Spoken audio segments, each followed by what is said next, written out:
Does he have to ask?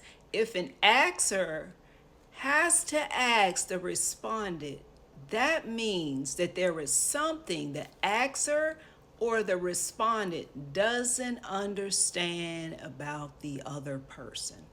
We left off with in part one, in Does He Have to Ask? We left off in Genesis, the second chapter, talking about the prototype of all relationships. The prototype of all relationships is God and Adam.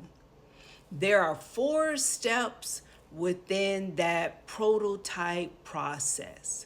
The first step being our desire. It talks about how God put Adam into the garden of pleasure. Eden means pleasure, to serve in it and to protect it. So that's the first step that goes into looking at and having an understanding. Understanding desires. A desire has to be served and it has to be protected. And I mentioned how these steps, they reflect the steps that's in Joshua 1 and 8. Those steps in Joshua 1 and 8 covers the steps of success. So it covers the step as it relates to desires. It covers the second step. So let's go back over to Genesis first. Genesis, the second chapter, covers that second step as knowing how to make a good choice and a bad choice in relation to that desire. And so when we don't make a decision, when we don't make a clear decision, what's a good decision and what's a bad decision, it affects all the other steps afterward. So the bad decision is considered as a boundary. We have to set up a boundary, or there is no distinction between what's good and what's not good. And so we go over to Joshua 1 and 8, the steps of success. That is summed up in the word planning. It's called meditating day and night. And so I expressed in part 1 the importance of not being too informal and laid back when it comes to step number 2, because you can see the reverting back and forth from step number 2 to step number 3. Step number 3, it's called in Joshua 1 and 8, observe. That means to pay attention. In this step, you see the heart of the relationship. And so, since it's the heart of the relationship, we're going to look at Abraham's heart. He was still called Abram in Genesis 15, where we left off at in part 1. It talks about, I was talking about how when he approached God, he sounded like he was complaining, because he was talking about he didn't have a child. And then after he asked for the child, the Lord said, okay, I'm going to give you land. And then he said, well, how I'm going to know I'm going to get the land? And the Lord told him to make an offering. So let's look at what happened before he said, I don't have a child. So before that, it said in the first verse, it says that Abram had a vision. It says, after that, Abram had the vision with the word of the Lord. And so what happened before that? In Genesis 14, Abram was returning from the slaughter. And what he did when he got the slaughter, he tithed it. There's his giving. It says he gave King Melchizedek of the Most High God his tithes. Now let's see what he gave his tithes off of. He rescued Lot from the slaughter.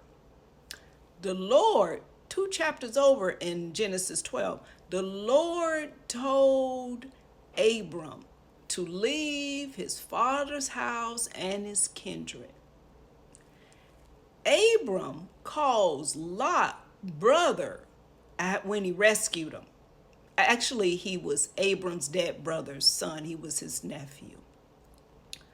So he rescued him. and he paid tithes on the money where he rescued them.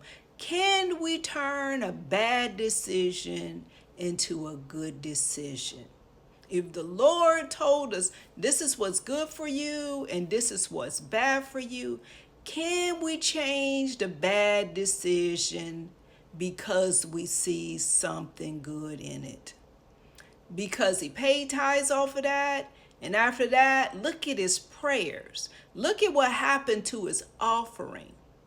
It said the fowls of the air came down. In chapter 15, when the Lord told him to offer that offering, that sacrifice, when he couldn't believe, well, how do I know I'm going to get the land? He said, well, take this and this. And the fowls of the air came down. What does the fowls of the air represent? The fowls of the air over Mark, the 4th chapter, in relation to the kingdom of God, represents satanic activities which oppose the truth in your life. The truth is the plan that God has for us. When we're disobedient to what God is saying, this is good and this is bad, we step out of the truth that we're supposed to be walking in and step into a lie. So you can see what's going on with his offering. Then the Lord told him, your offspring, they're going to be afflicted for 400 years. And that affliction meant pretty much they're not going to operate in their rights. Not operating in your rights is not having what's good for you. And so, but then he say, now look at how his seed was covered. Abram's seed was protected. It said his offspring was going to be strangers in the land. That type of stranger meant their inheritance was going to be covered. So it says that they came out with abundance. That's the first part of that step number 3 in the process of the prototype of relationships. Like I said, that third step has 3 parts to it because it's affiliated with the heart of it. Because that part, it represents relationships, and you cannot talk about relationships without talking about the heart of a person or the heart of a matter, which usually involves the axer and the respondent. You cannot talk about the axer's heart or not talk about the respondent. That's a different type of relationship. That's the type of relationship that God was telling Abram about. They're going to serve a nation for 400 years and they're going to be afflicted. That's a person only serving a person because of their desires. That means that person that's serving, their desire is not acknowledged. And so we see how Abram turned a bad into good. Saul did it as well. The Lord told him to go into the Amalekites, destroy all of the spoil, the king, the children, all of that. What did Saul do? Saul went in and he took the part that looked good to him.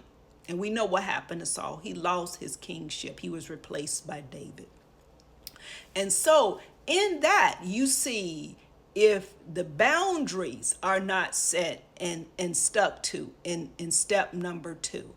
Step number 2 in the prototype of relationship. It flows, it trickles down, and it starts messing with the heart of relationships. And that first one that we've seen over in where Abraham was talking to God, you could see the abundance. Okay, so we see he said your offspring was going to be strangers, but at the end, they're going to come out with abundance. So now let's look at Rachel.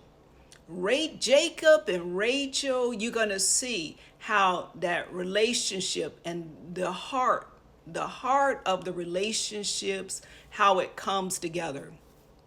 And you'll see in each step how misunderstanding can take place when it's more than just 2 people involved. And so you got Rachel. We're going to start with Jacob. He got Rachel and Leah as his wife. And